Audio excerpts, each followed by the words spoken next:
Tyler, what's up?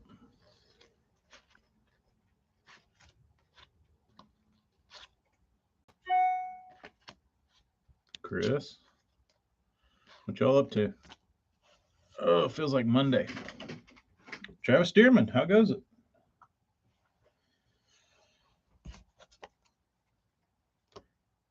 Bait prepping day. Sounds actually really quiet in here. I don't know why. Really quiet. Yeah, I had to. I have to sand these today, and when I sand, I typically get this big sand mark right here uh, in my belly region, and it ruins my shirts. So I decided to throw on the old bibs. Morgan, I did go with the black resin. We'll see how I like it. I don't think uh, I don't think it's going to be too bad, and I think it'll actually look nice once. Rich, what's up? I think it'll actually look nice once a bait gets start to ration up. Um, Morgan, they're actually full length. I've considered it though. I've considered it. Um, Travis, I probably won't do a like a lipless multi joint. I won't say that I won't, but it would be way down the line. Uh, Mainly because it doesn't really serve a purpose for me. It's not something that I'm into. Uh, there's other baits that I would like to fish more than something like that. So, um, and I've really just never done that well on them. I mean, I know people catch fish on them, but I've never. It's just never made a lot of sense. Uh,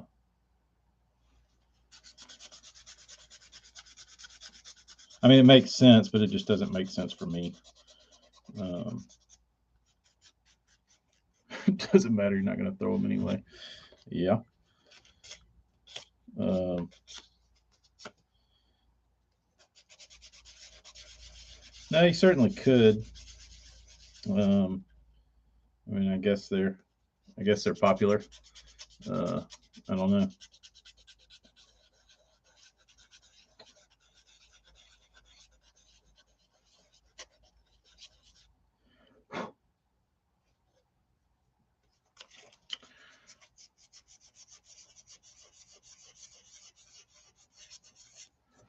Chris, he should have plenty of stuff that I've painted for him. I haven't painted for him this year, and I don't know that I'm going to. Uh,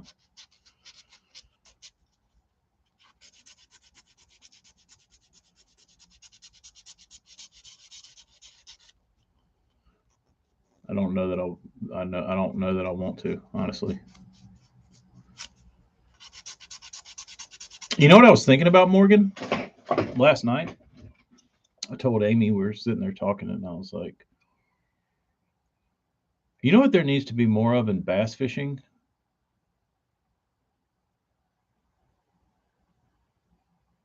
Travis, were they I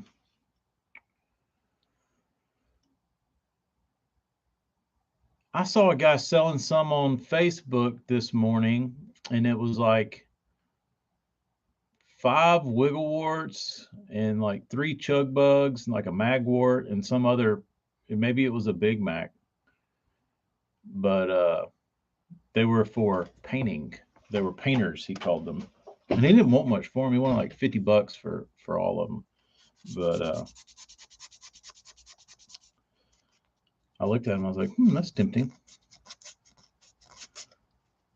That's tempting. But I'll hold off, I guess. A line of cut off bibs. That would be the shit. I could get into that. But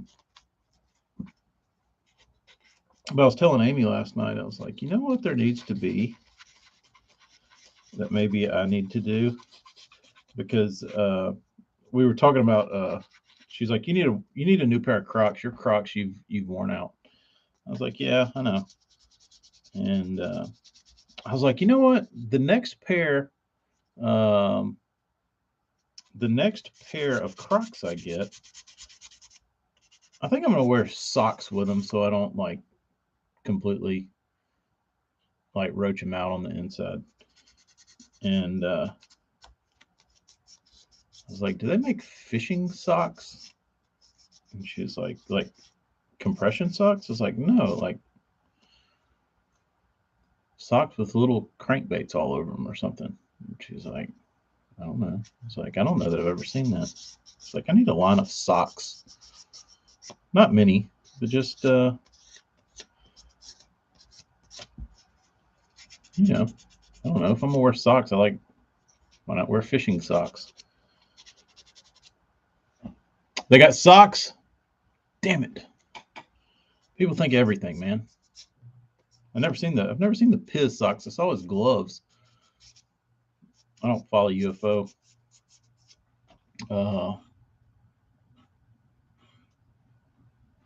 We need to find you some of the old polyester jumpsuits. That'd be pretty badass.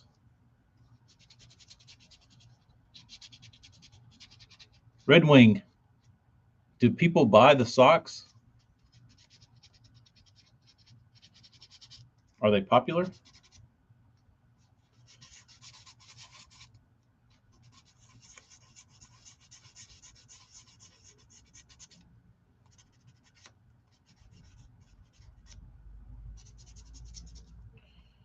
All right. Bait's looking good.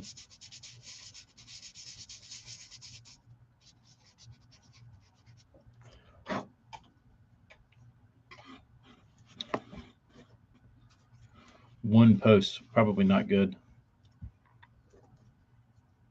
Sanding resin is not fun.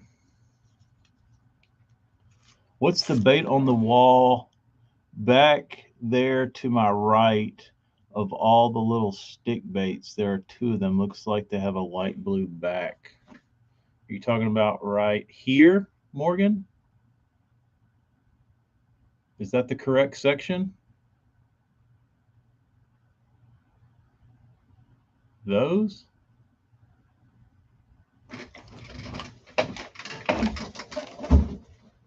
Where is it now?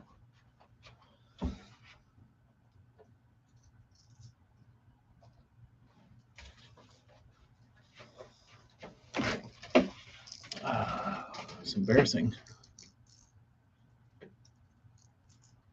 And I will say I didn't purchase these new. Are these the ones you're talking about? No. You know what these are, right?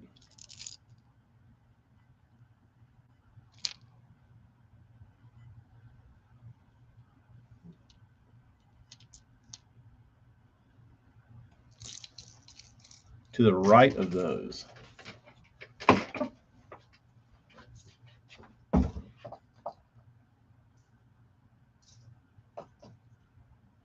These?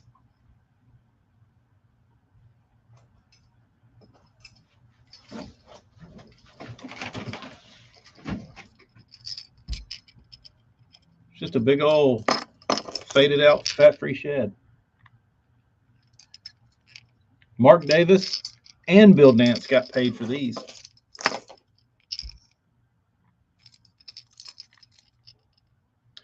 Once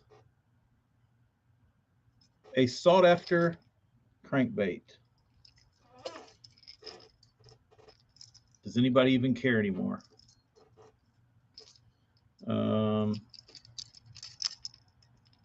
No. Just like a little. This one's who knows what.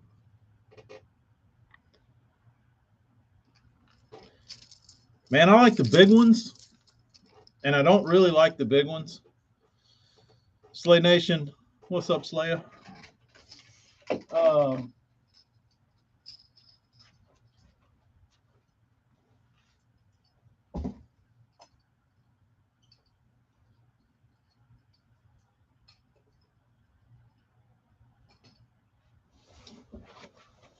Here's the deal with the big ones is that they were cool when they first came out because they got down to depth pretty quick. Um,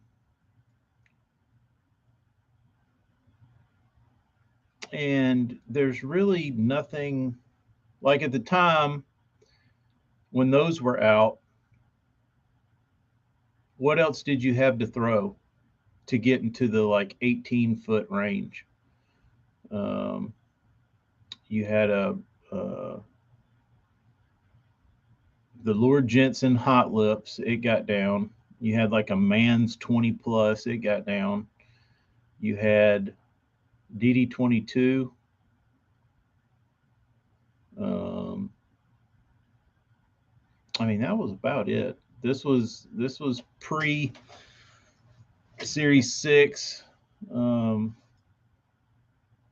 that's my favorite thing about a DD22 is that it really doesn't go that deep. Uh, that's why I like a DD14. Uh, but the Hot Lips were overkill. There was a lot of bait, and they just looked. They were like the A rig of crankbaits. How like absurd they looked. A lot going on. Cool baits, designed well, but they were a lot. They weren't sleek by any means. Uh, but besides those, I mean, you really didn't have a lot to choose from. Then the Bomber came out, Fat Free Shed, Excalibur, Fat Free Shed, pretty badass bait. Um,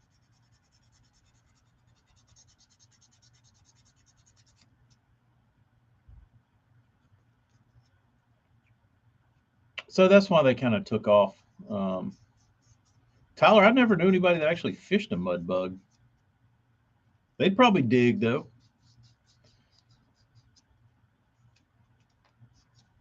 They'd probably dig. Besides that, uh, but when I was fishing the Bombers, um, my other option would have been like a Series 6. And it was, I mean, I didn't like, that's the thing about it is I preferred a Series 6. A Series 6 Strike King caught them better. It, it, it cranked better. I liked the action better. Like everything about it, I liked better. I like the finish on a. Well, I'll take that back. I don't. The clear coat on a fat free shad is too hard. Like it's too good. Um, it doesn't rash um, at all. Like you can catch 1,000 fish on a damn fat free shad, and it looks like you still pulled it out of the pack. I don't really care about that or care for that. I rather have a bait that you fished a little bit, um, and it looked like you fished them. It's the same when they started putting those like poly coats on guitars. Like you could play one of those for 10 lifetimes, and it looked like the day you bought it. Uh, I don't know if I throw something a ton or if I play something a ton, I want it to look like I played it, not like it's still in the pack. But some guys don't like their. I've seen guys before that also when a bait got too much like hook rash on it, they'd get rid of them. It was insane. Like I've seen that multiple times where I think I saw Scott Martin say that. It might have not have been. It was somebody like really like up there in the rankings of professional fishing, and they were like, these baits are these baits look like crap, and they were just like hook rash to shit. And I'm like, dude, that's when they get good. Um, Tyler, I liked. Well, I can't say that I threw the Crush 500, but that one is just a bomber. It's just a fat free shad with a pretty face. The I threw the what's it called? What's the ones with like the Strike King XD lip on it, the big ones? I threw one of the giant one of those, and it about killed me on an 8-foot rod. Um, that's what I'm saying, Morgan. How are you supposed to tell your good ones from your shitty ones if they don't rash? Like I've got a fat free shad over there that I've probably caught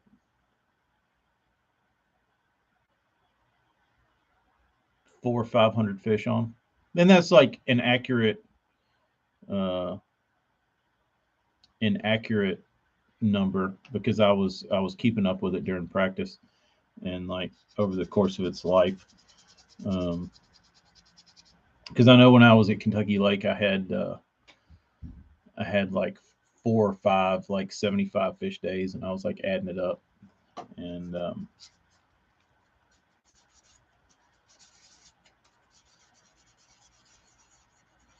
Tyler, it's not the one with the fat free shad bill. It's the one with the Series 5XD lip on it that's got the little turned up spot on it. But the bait's huge. Um, but I fished it, and like I said, it about killed me. I didn't like it at all.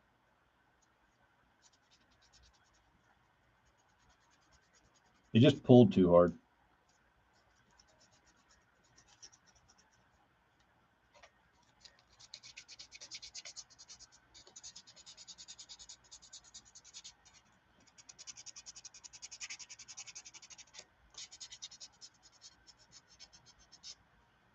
Uh, a loudmouth from Mans? Did those get down?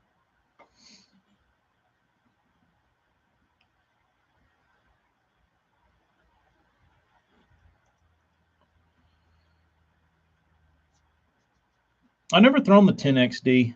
I've got some. I found some in a box. Might be this box.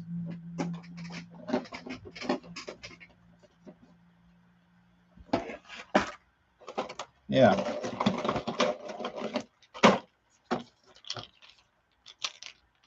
I had these taped up for probably like 5 or 6 years now to paint. I still haven't painted them.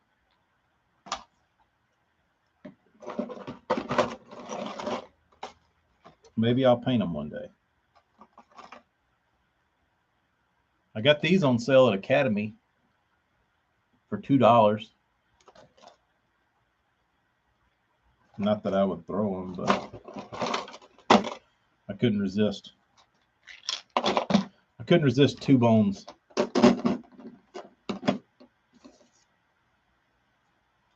Little baby teeny.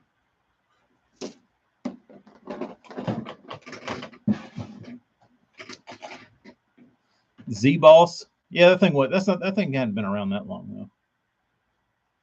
We're talking era of when early 2000s, mid 2000s. Your options. Like when the 6XD came out, that changed the game, and the 5XD.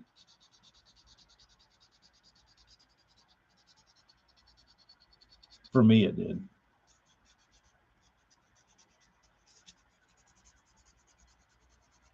For me, it did.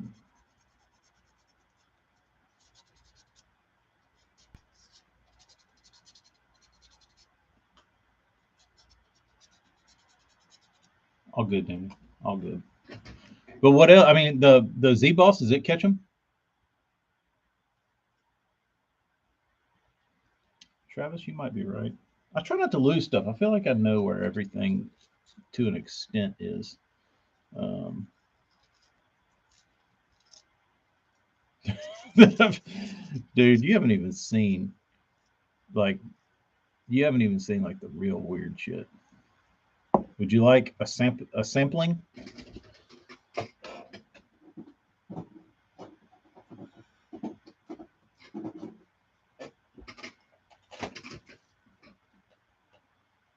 This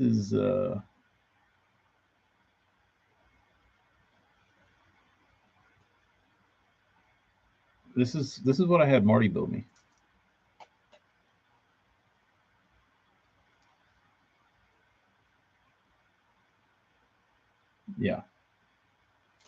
The stuff nobody sees. There you go.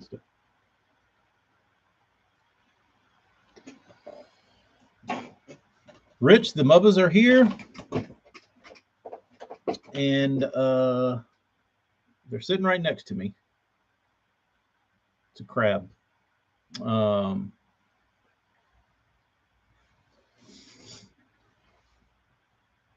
it's a crab. The mubbas are here looking at me. They've been sanded. They're ready to go. All I have to do is looks like a tick. Ew, it kind of does. That'd be a good name. That would be a good name. A tick. This thing has the weirdest action you've ever seen in your life, dude. Um,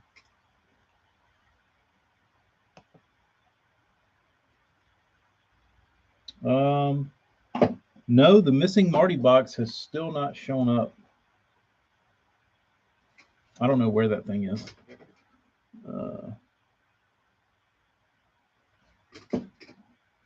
Tyler, you know, dude. So I told Burns, I was like, man, I need something over here when the tide gets high to throw over the grass that looks like a crab. Just for grins. I was like, have you ever made anything like a pancake? And he was like, no. I was like, let's try it. It's like, make me a crab. So this was the crab. Needs a little work. It's pretty odd. Actually, I will say, if you could bottle, like if you could control what that bait does, it would be insane. Like I've never seen a crankbait with action of that one, but you can't control it because it comes up like it wants to come up to the top. But when it's running, it's the weirdest thing you've ever seen. Like it's like this weird, like wide, like it's bizarre. But like I said, it swims like this, but then it goes and like flops up over to the top. Um, it's very bizarre. I told Marty, I was like, if you can capture what this thing does and control it, you might be onto something. But like I said, that might be a hard sell, but I don't think it would be. I think it'd be awesome. So we might need to revisit that one.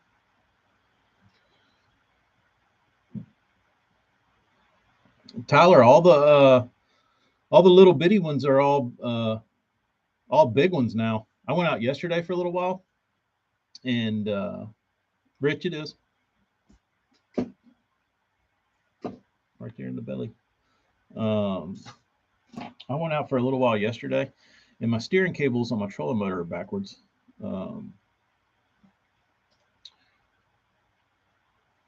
And Tyler, tell me how you deal with this if you have to deal with it. So we have, I don't know if y'all have this grass. I don't know if it's called, it just looks, I don't know what it looks like. It looks like Spanish moss. It looks like Easter grass almost growing on the bottom. That stuff is like taken over. So we've got eelgrass everywhere, but like the bottom for like these whole huge bays are just blanketed with this stuff that looks like Easter grass, and it's thick and it's stringy, and I don't know that fish like it because I can't catch shit out of it. Um, but we do have some widgeon grass, but I don't know if this is all widgeon grass, but it's in the same kind of family. What's up, Hella? And but you get these when the tide gets up, you get all these mats of this stringy grass that float around. And if you're in a creek or in a pocket or in a bay or something, you've got all this like floating stuff, and you've got all this chopped up grass from the airboats and the dovetails and mud motors and stuff. So, like if you get around grass, half of it's going to be chopped up pieces of stringy grass. Half of it you can't tell if it's actually on the bottom. Half of it you can't tell, like you you can't tell where there's any hard line of grass or anything because it's just like piles of shit floating around. And it makes it really hard to fish uh, because you can't reel anything through it. Like even a skinny dipper like drags shit in every time. And I went out there yesterday and I just wanted to fish some grass, and there was so much like chopped up grass in the water. Every cast you were like bringing something in, even with like swimming a worm or something. And I was like, I don't I don't think you can fish this like fast. You know what I mean? Like I can't reel anything through it. Um, it was really, really, really weird. Um, so I started hopping around. I found some eelgrass that was pretty clean, mixed in with some coontail, and I didn't get any bites in it. But on the outside edge of it was just all that Easter grass, and see, y'all got all the good stuff. We have patches of good stuff surrounded by this Easter grass, and it's really long and it's really stringy, and like I said, it hangs because it lays over like when it gets chopped up. Like if a motor runs through it, the motor will chop up like a long, like 2 foot long piece of this stuff, but uh, it's like 50-pound mono. So like you can't reel anything through it. Um, and I started thinking, I was like, I don't now I know why people don't fish down here during the summertime because uh, I don't think it's humanly possible unless you were a pitcher, like if you just like pitching real, but you can't. There's too much water. There's too much grass. You got to fish fast to find them, and uh,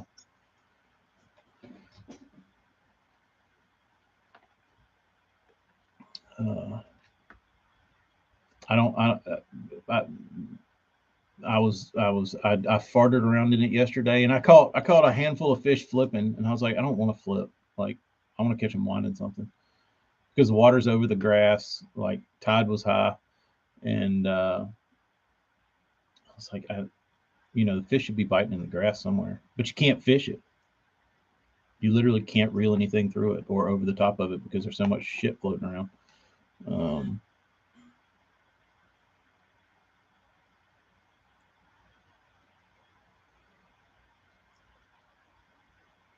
have you ever fished one? I just got one used for cheap but had good popping frog bite yesterday. But I didn't even throw it. Hayden, what bait are you? Let me refresh me on what bait you're talking about that you got cheap. Um, yeah, it really sucks, Tyler, when you're idling past this giant weed bed and there's like all this Easter grass on the bottom, and then like 100 yards into the grass, there's like one patch of good stuff, and then you troll over there, and nothing. But the Easter grass stuff is really really bad on your trolling motor. Like it's like if you cut up 50-pound mono and then just put it in your trolling motor prop. Like I would willingly troll through any bed of any kind of grass and it be fine. But this stuff, like it it's just a nuisance. Um, oh, I've got a loudmouth out. It's at my house. I got a loudmouth I painted. It's a little bitty one. It's a really cool one. Um, I bought some. Actually, I didn't buy them. I got them in a bunch of baits, and I was looking at them. I was like, "That's a pretty cool little shallow diving bait. But I think they've got the didn't the loudmouth have kind of a bombery bill on it? Or am I thinking of something else? There was some other bait from that era that kind of used that bomber shaped bill. I want to say it was the little loudmouth. It had like a little pointy teardrop shaped bill on it. Maybe I'm wrong. But maybe I'm wrong.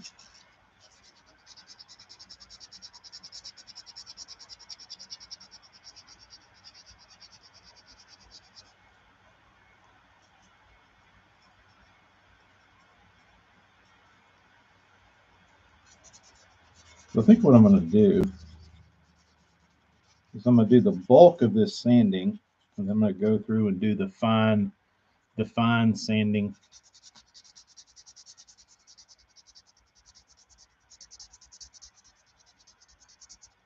So I'm going to get most of the head and what I can on the flat part of the body. If anybody's curious what grit sandpaper we're using, 320. AJ, what's up, dude?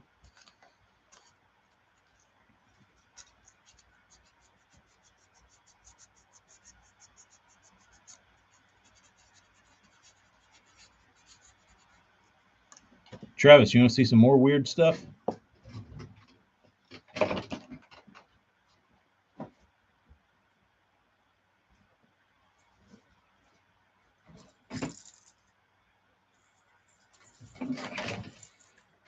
It's like if a wigglewort and a deep little N had a baby.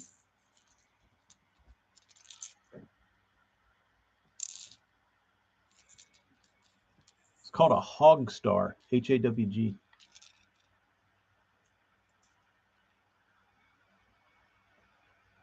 ever seen one of those?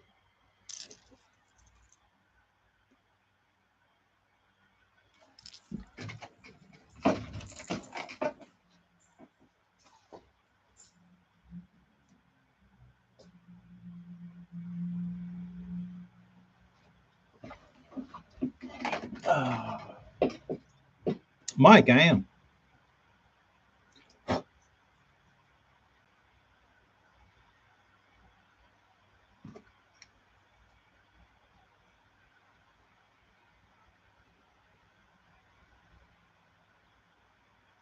Hello, hopefully you get that out of the way and find you a nice, reliable vehicle in the future.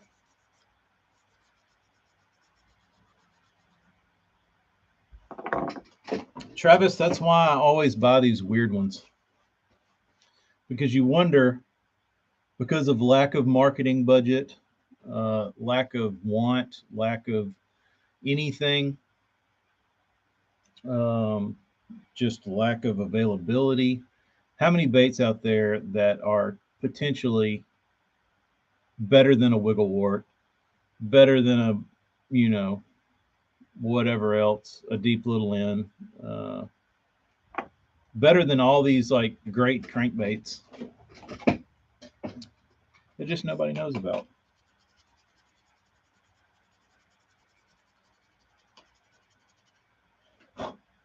So, all right, sanding 101. After your 320 on the flat surfaces, you can take a red Scotch-Brite pad, and that's where you get into your face and detailed sections because this will contour to the bait. Um,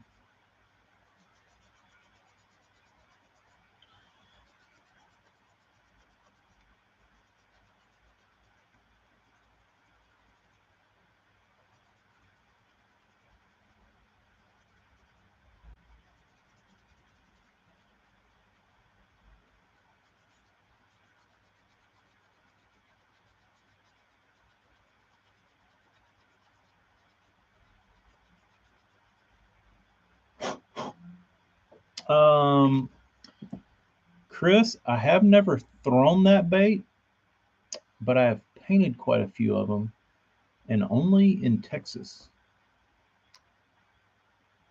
Interestingly enough, I had never seen one. And I had a couple dudes from Texas send them to me. And I was like, dude, what is this? You know, like, that's the big bomber. It's like, never seen one. Didn't know they made it. And if anybody's never seen a 9A bomber, they are gigantic. Huge. I don't think I have one. I think I might have sold one in that last. I should have kept it. I think I sold one. But they are large and in charge.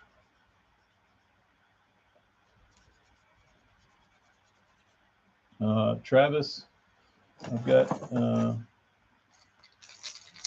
2 4S's to paint for a guy right now.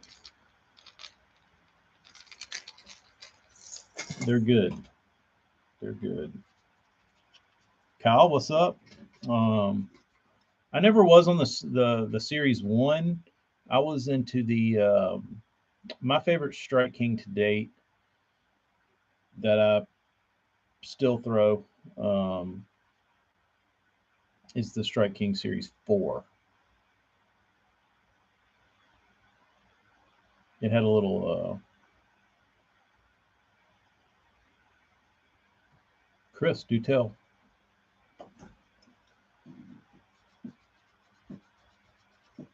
Rayburn?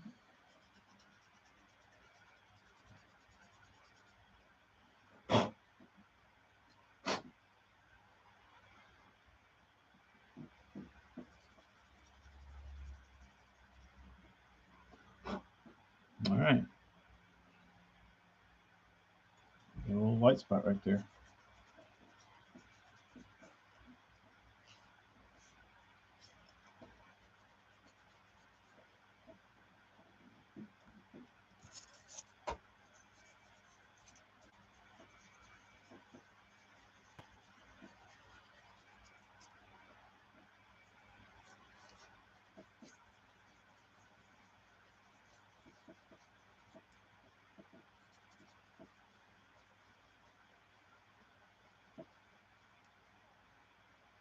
I don't know if y'all can tell or not, but this side of my face is really red. I was weed eating my yard, and when we've got this little shed in the back, and behind the shed gets crusty, and I don't really know what's growing back there. And I was weed eating these big weeds, and my eyes started burning, and my nose got this pungent, like sour, stinging aroma in it, and it was like burning through my nostrils, and I was like, "Oh, what is this?" And I just kept blasting. And then I walk inside and I take my hat off, and I've got a rash that's like right here and like all down my face. And I think I weed whacked something that was not good. I've broken more 4S bills than any crank combined. That's pretty impressive. The swank. Josh Jones said that he thinks the next state record is coming out of Possum Kingdom. Rich, I don't use sanding blocks. I go through them too fast. I could block my paper, but I don't. Too many contours. Shallow bite is popping off at Rayburn today. Possum Kingdom. You don't hear it a lot, but you hear guys say, "Oh, I'm gonna slip over to Possum Kingdom," kind of casually. I don't make a big deal out of it, but you are seeing more people say the PK word lately. Travis, that's one thing I'd like to hear Castledine expand on. Is that his deal with 6 Cents and what 6 Cents missed on the Swank versus the Hybrid Hunter, because he knows.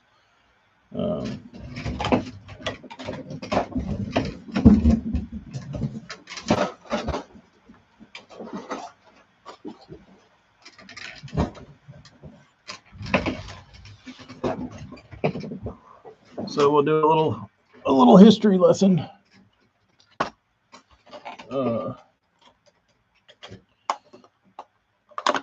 Chris, your secret's safe in here. So here we have a 6-cent swank.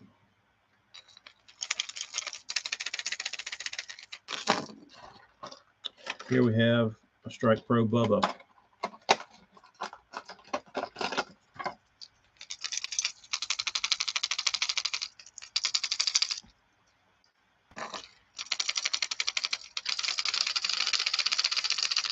They seem to knock. Swank is certainly more appealing in beauty.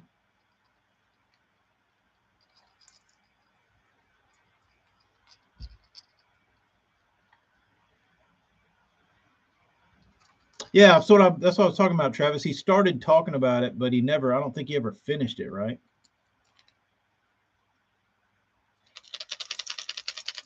Like I'm no aficionado. This one's a deeper thump. This one's certainly louder.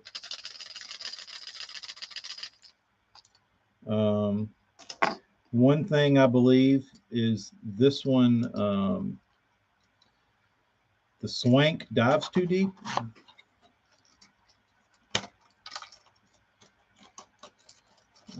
Might be one of its flaws. Besides that, I don't know what else would be flawed besides the pitch of the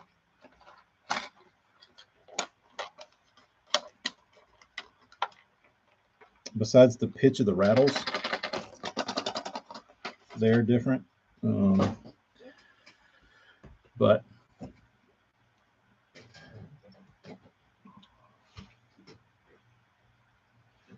probably right, Travis. It probably does work just fine. Maybe not, though. Maybe not. We need to hear it from the horse's mouth.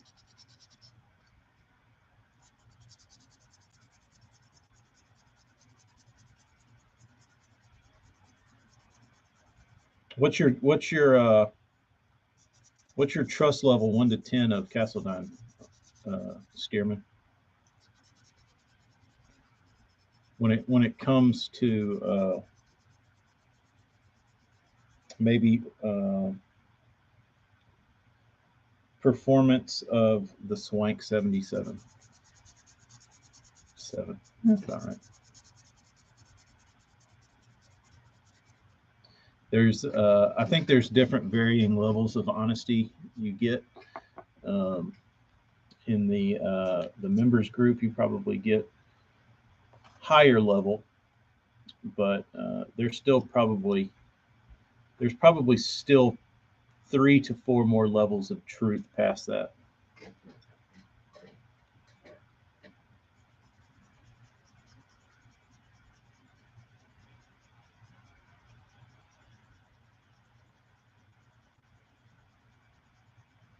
Yeah, I'm actually a little bit surprised. Second person who's asked me this. Yes, they have legs, but if y'all keep talking shit, they will get cut off.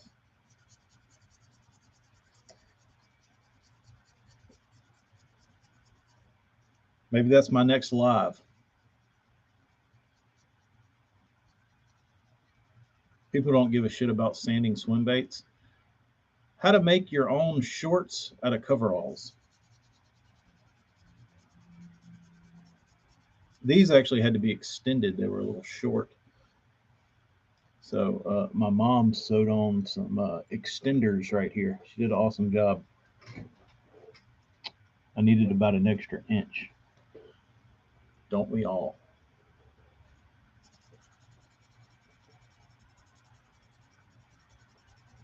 But I'd like to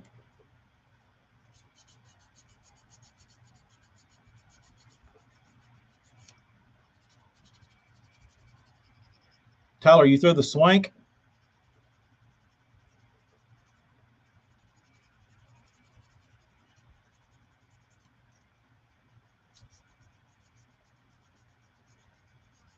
The, Travis, they weren't nut hugging, they were nut cutting, dude.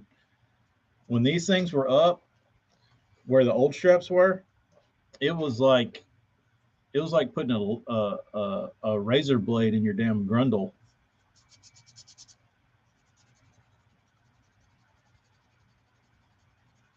I said, this ain't gonna cut it. So I called up Yaya and said, Yaya, we got to fix these coveralls.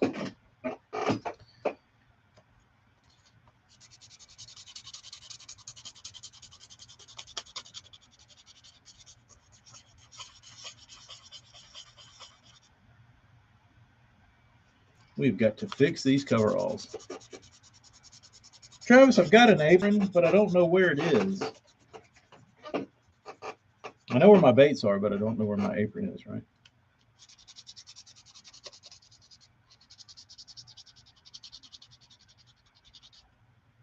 Josh, can we make a trade? Can I come up and paint some baits for you, and you can just sand these for me while I'm painting?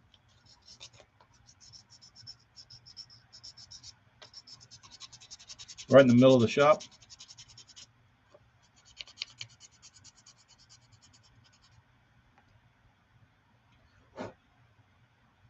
Um,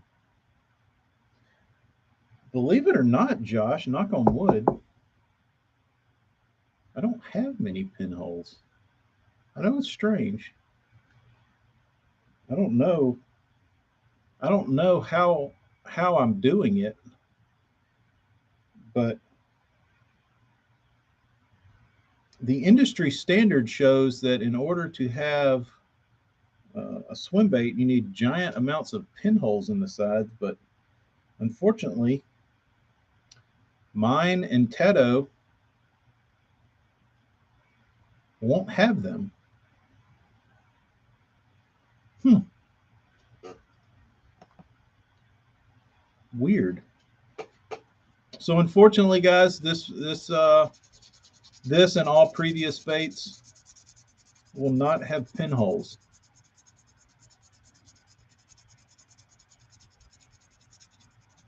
You might find a few that I don't see, but let's look at this one. This one's done.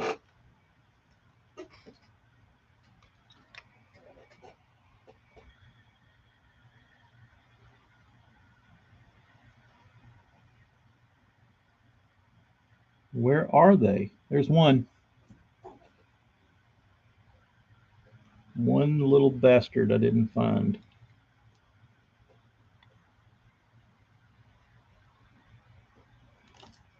Where are they? Those cost extra. That's not even a pinhole, really. I don't even know what that is.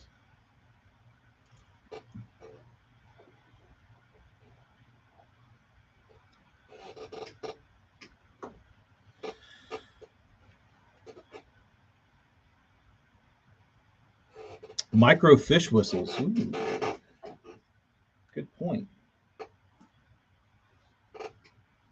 Good point.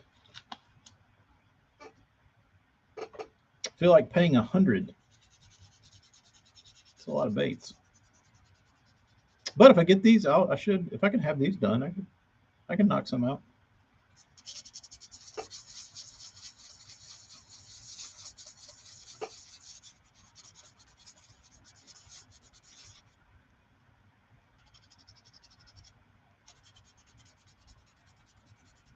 Is this for the? Is this your? I guess this is your gathering baits. That is creeping up on us real quick.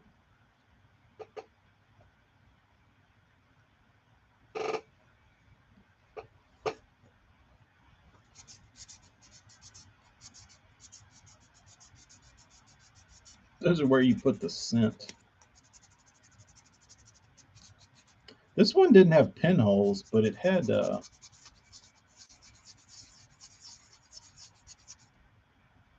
it had a uh, it had some flash in the mold.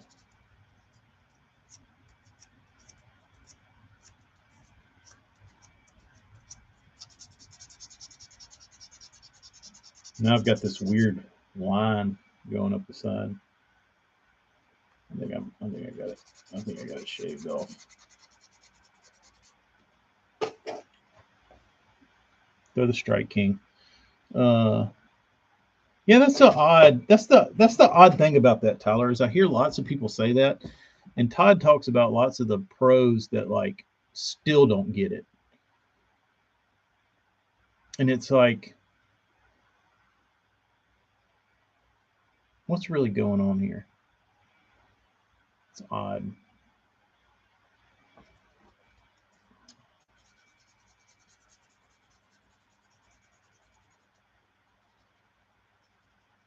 Josh, that wouldn't be the end of the world.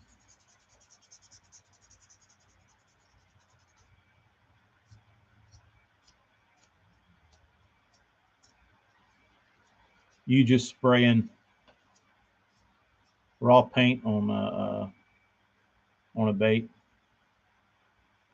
no primer would probably hold up 10 times better than Createx.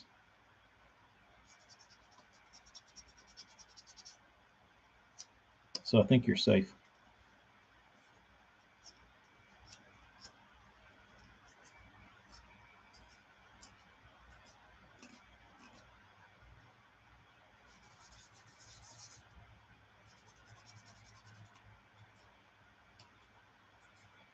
Casey, what's up, dude? Casey, are you a Strike Pro Bubba Swank 77 hybrid hunter aficionado?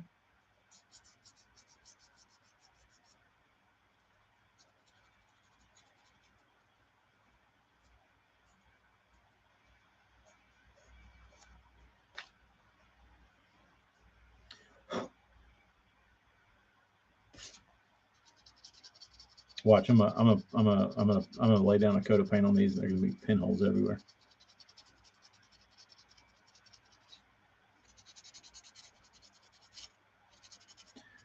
Casey, do you think the Swank 77 has a tragic flaw compared to the hybrid hunter?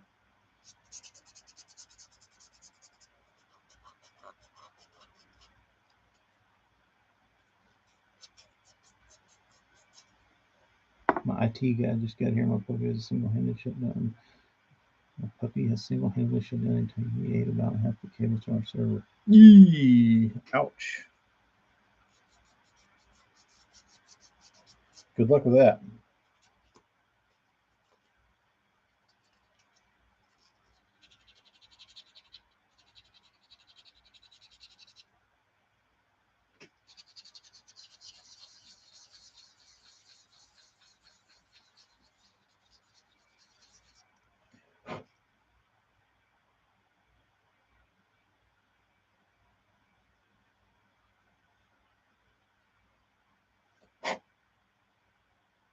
Beautimus. TK turns 45 on the 13th. I do not turn 35. Travis, Casey says the Swank digs deeper, like I mentioned earlier, and he's lost a bunch of fish on it. Haven't lost any on the hunter. They eat it. That's really interesting.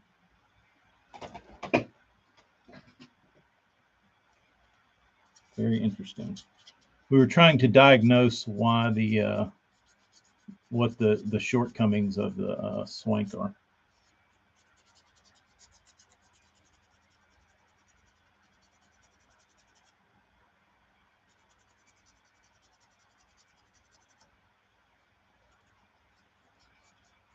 Finally getting rain. I hear you.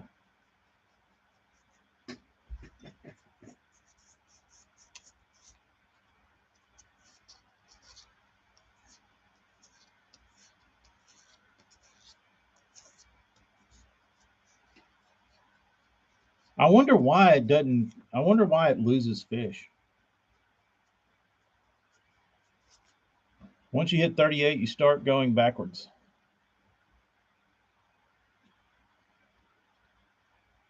Grizzly shad. I'm hoping to have these done to sell on my birthday. Correct. This is going to be the birthday drop.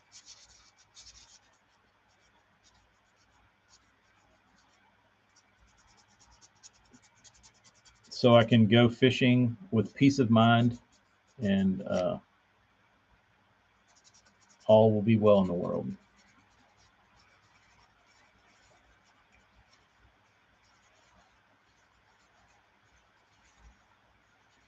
Birthday drop. It will be these, and it'll be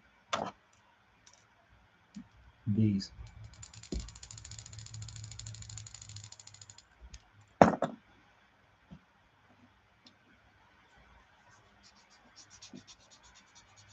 Yeah, I think Tyler, all the videos where you would have seen that retrieve aren't posted. Birthday is September the 13th.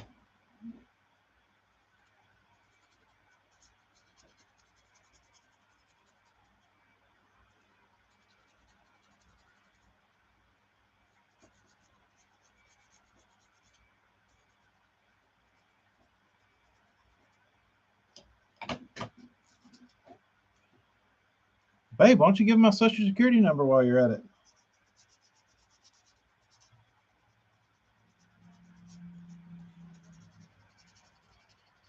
You want routing numbers?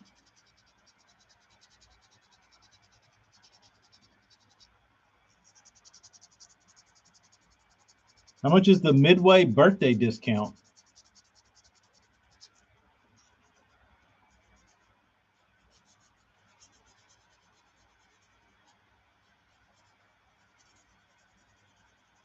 That's a pretty nice feature to have. Swank is rounded in the hunter is flatter size, not a burn, but a 1, 2, 3 cranking balls.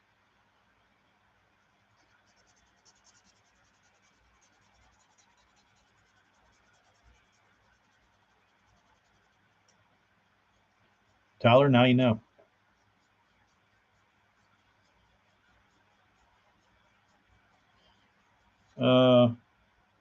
Grizzly, I don't think I'd be able to get any socks. But I did notice like I know the swim bait community would probably embrace socks, but I don't know about the conventional world.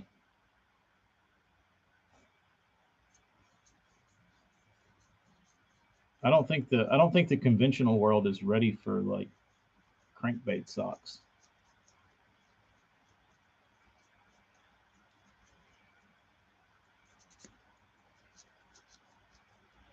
My baby pictures are adorable.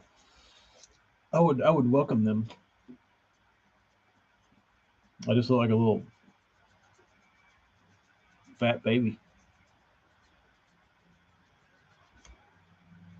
That shower blow is a weird bait, man.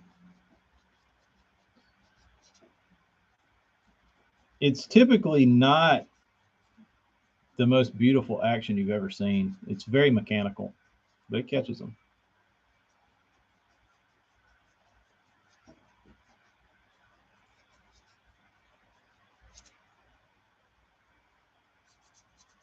Hey, Amy, I've gotten two questions so far. The most popular question in the chat so far has been, "Do those coveralls have legs?"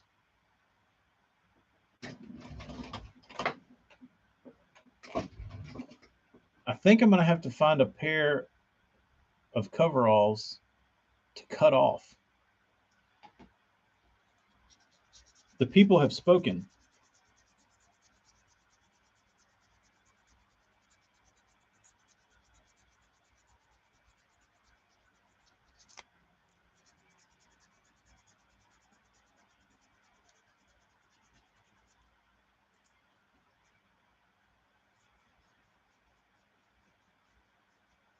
"12 to 18 inches deep. Use heavier line to keep it out of the grass." Best favorite gift ever received? Man, I don't know. Probably seen the beans face last year when I got home. By far.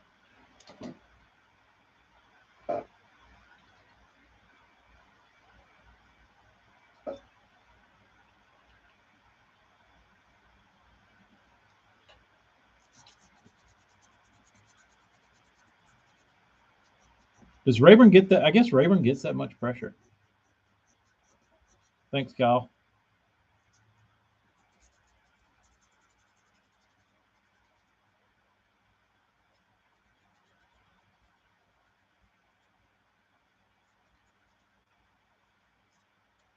I really don't want to do this, but I think I'm going to have to go grab more red pads.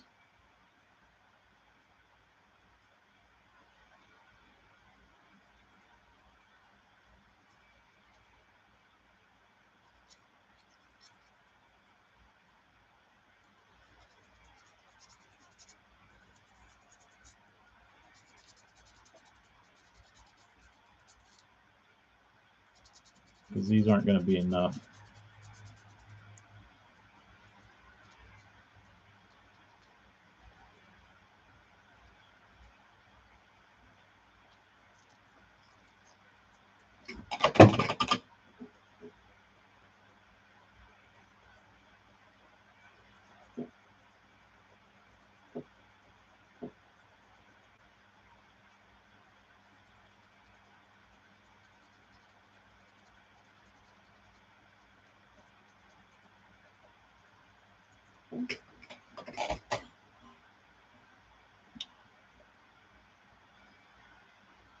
Most memorable was one I can't talk about, and it started with margaritas.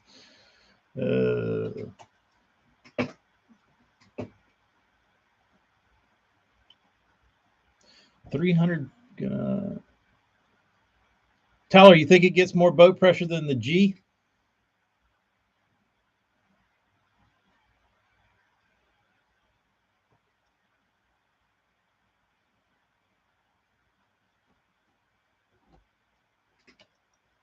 +300 team tournaments, constantly 500 boat high school tournaments. It's a lot of boats.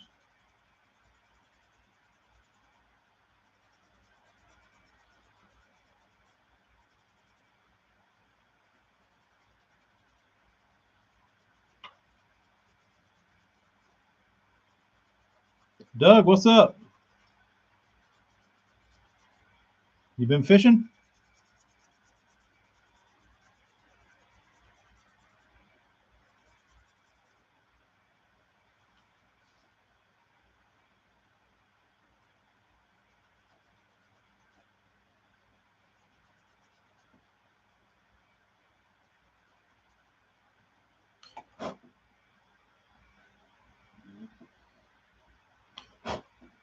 All right, looking good. 2 down, 1,000,000 more to go. Gonna get my B-Day gill. Hella, are you a Virgo?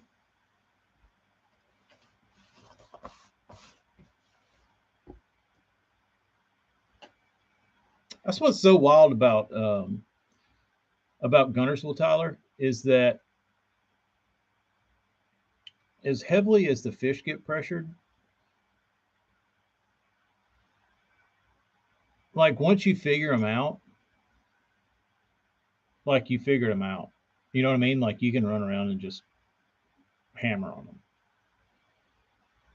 Might take a little longer. Like you don't, because there's so much grass, you don't just go out there and typically just start like catching because everything looks good. But like once you figure it out, it's. I mean, that's what makes it such a good lake to me. Vicky Valancourt says I'm a Virgo. Just got back, caught a few reds, 2 bass, and 1 speck. Where'd you go, on the causeway?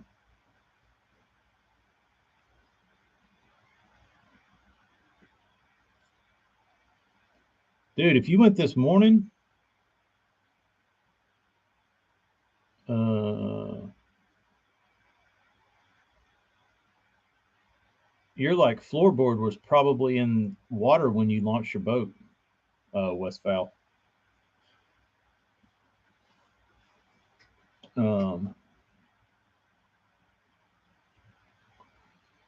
I know at Chocolata yesterday morning, the tide fell out really good first thing. Like when I first got out there, it wasn't early. It was like 7:45. Um, but the tide was falling good, and then the wind picked up a little bit, and like for 2 hours it felt good, and then it got weird. Um, what do you buy? The man who has everything.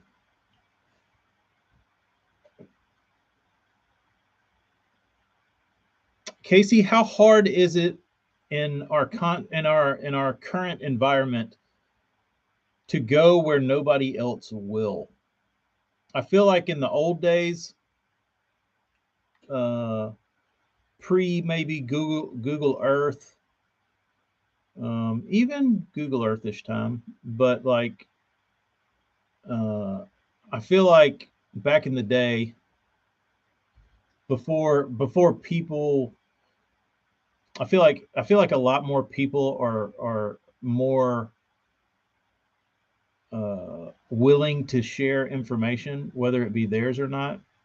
Um, but I think if you had some of those like hidey holes or somewhere that was real hard to get to, and you know how to get there, or run like a a flat full of timber, and nobody else could do it, and you knew how to do it, and you could like get back to somewhere that was a real pain in the ass to get. Um, I feel like people kept that to themselves, but I feel like now all that shit's kind of uh, spread out a little more, where people like just like give that information willingly. Um, it's easier to get away from people, in your opinion, on Rayburn. But the question is, Tyler, can you get away from people and still be competitive? Are there hidey holes on Rayburn that you can win out of consistently?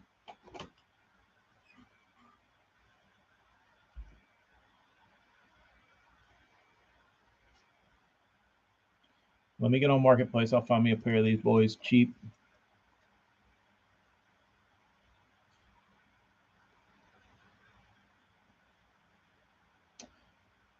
Because like I feel like early on you would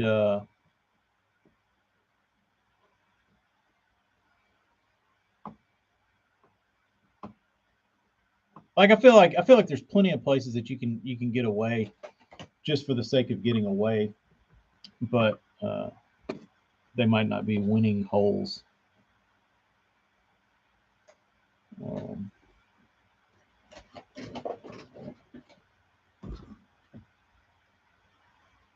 I think Sagittarius. What is this dark spot right there? Oh, it's dirt.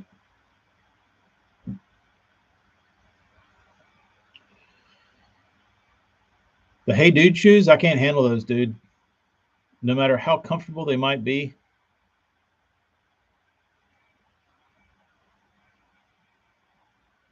I just can't get over the look of them.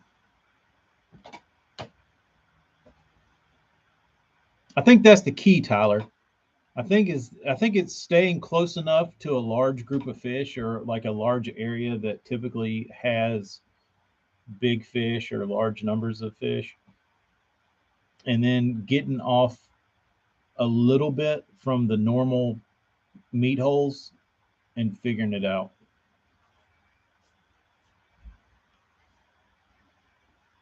The tie-dyed Crocs aren't terrible. I'd wear those. I like the really bright ones, or the gray ones. They have a new gray pair. I think the gray pair is the ones I really like the best. Amy wanted to get me the. She showed me some, and she's like, "I really like these," and it was uh,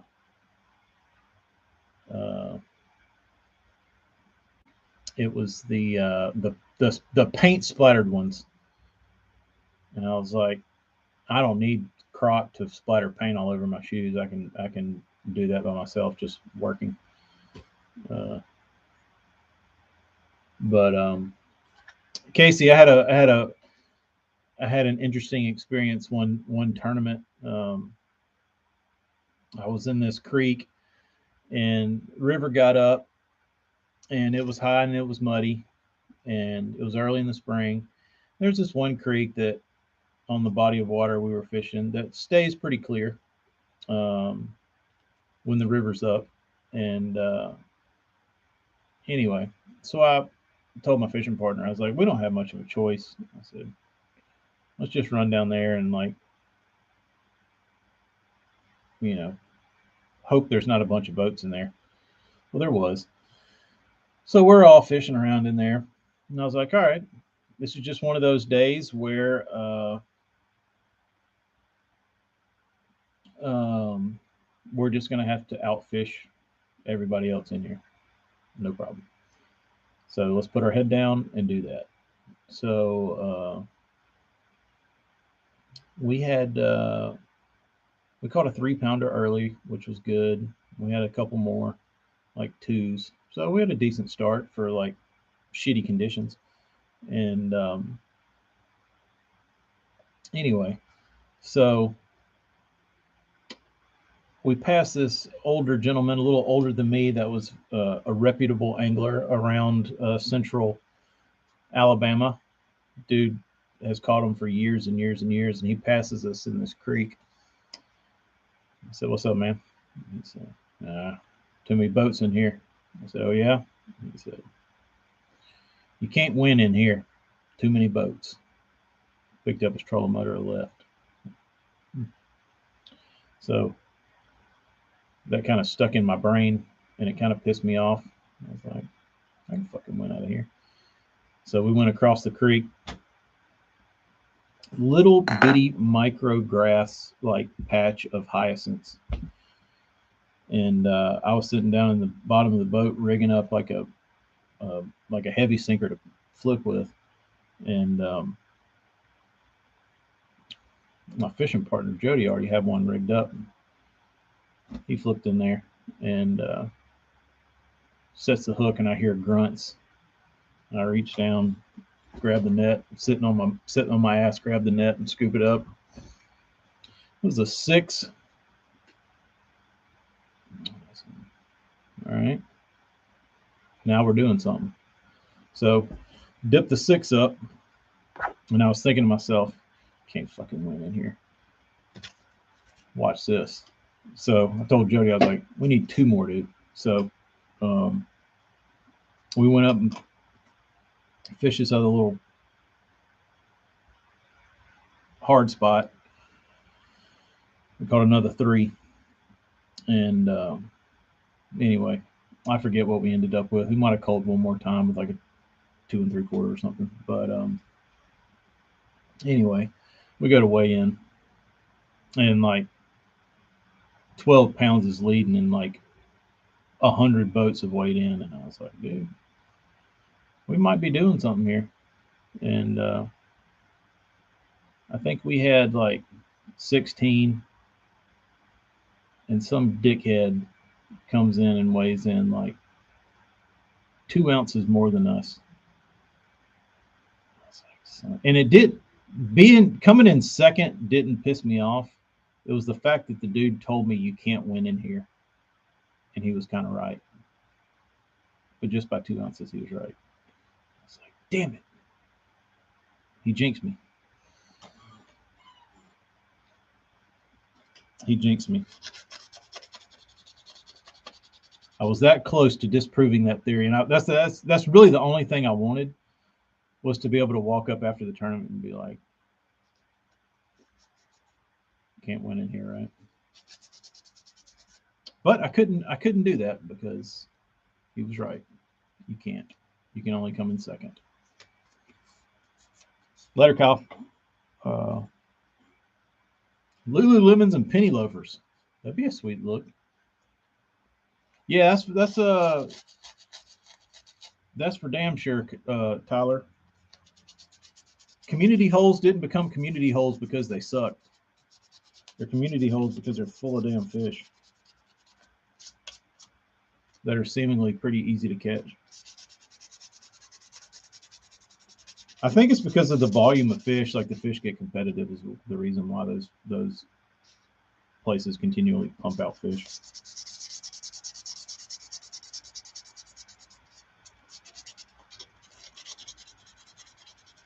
Like that's the only good attribute you have on your side.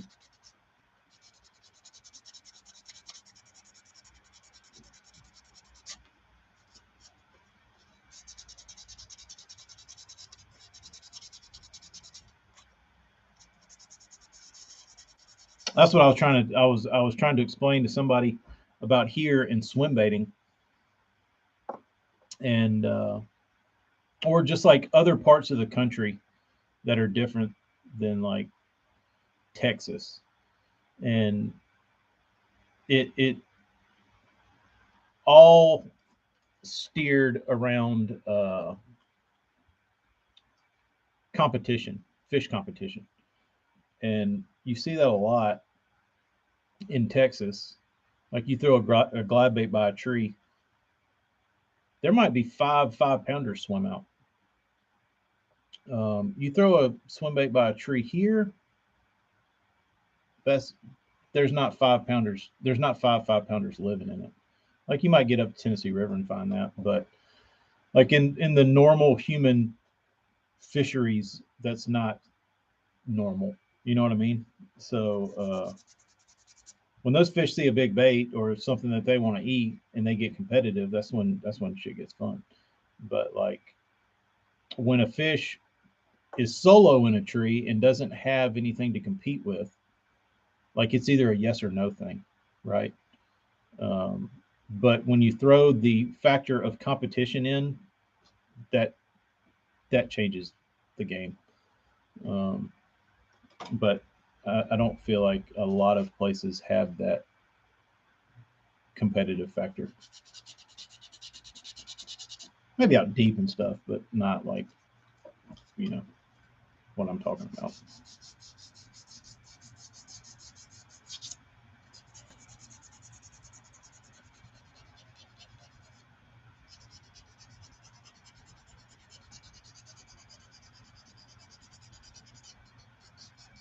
And I think you see that a lot in like some of the tactical bassin videos. Uh, is when you see their underwater footage, it's typically not one fish, right? Like you like any of the videos that I remember, like there's a bunch of fish swimming around. It's not like some one isolated fish.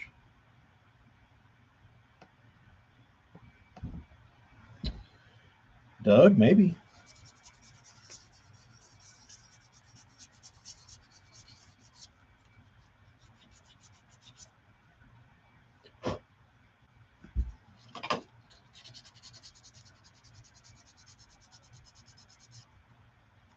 The first time you threw a S waiver by the dock at Toledo, a 20-pound bags followed it to the boat, and I had no clue how to make them bite.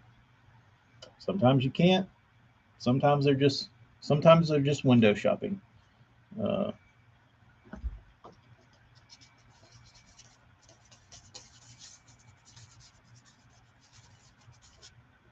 I think that's the coolest thing to me is what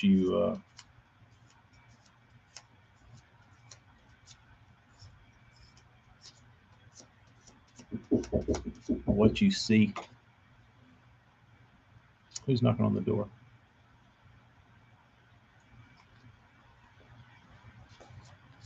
Hold on. It's hot in here. All right, I'm getting summoned. Let me get out of here. I'm gonna finish this sanding.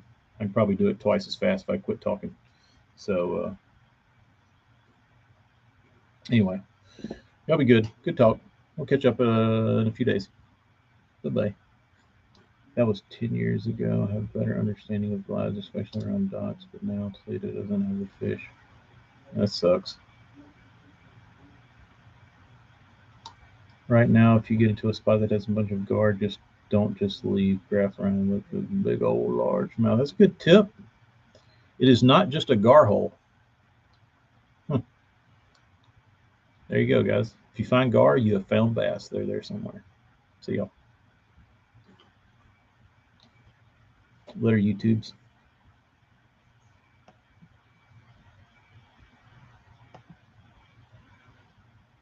AJ, when's your birthday? I'm sending you sweet beats. Bye.